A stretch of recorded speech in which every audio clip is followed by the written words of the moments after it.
The resolutions that have been signed today are as a result of the behind-scenes meetings that have been taking place between the different opposition parties for some time now. And today, Dr. Paul Kawanga Semogelere has called all the leaders of the political parties back together for them to put hand to paper on these resolutions that they have agreed upon after the talks. This declaration eventually, when implemented, should usher in Uganda a reformed structural constitutional order in the country, which would bring about considerable relief in many respects. One of the commitment number one, is that any one of us who wins in the next election of 2021 commits to form a government of national unity in order to put in process a transition of leadership in this country.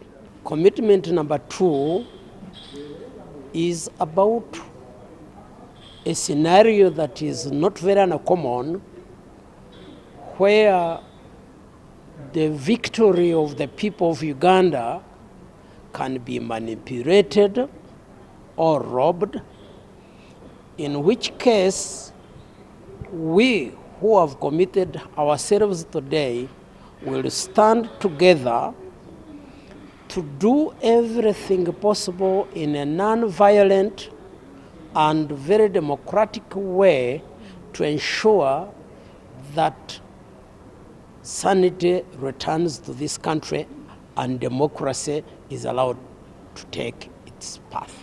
Also, to put up a common secretariat, and that can determine the details of what will be done. Let's be able to realize it so that we do not let down our people who are indeed suffering. We are fully committed and we are ready to sign the document. I have full directives and powers without any reservation to commit the National Unity Platform. As far as ANT is concerned, to immediately establish a common secretariat to work towards the realization of the principles in this declaration. It's the fundamentality of this work cannot be pegged onto an election. No. Regardless of what happens in an election, this must be carried through. We must reconstitute and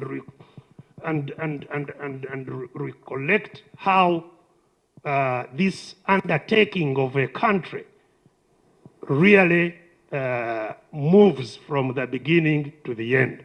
Now what remains to be seen is whether the political parties will actually be able to implement the said resolutions. Joyce Nakato, NTV Tonight.